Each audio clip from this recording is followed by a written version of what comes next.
আমরা পরিষ্কার ভাষায় বলতে চাই, 5ই আগস্ট 5ই আগস্টের পরবর্তী যে সময় আমরা পেয়েছি, এই প্রজন্ম, এই নতুন বাংলাদেশের মানুষ আর পিছনে আমরা ফিরে যেতে চাই না।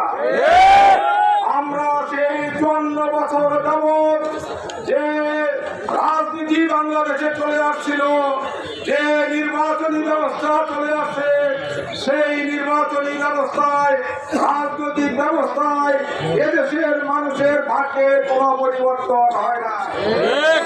এদেশের মানুষ বারবার নির্বাচন হয়েছে, প্রতিবার তারা প্রতারিত হয়েছে।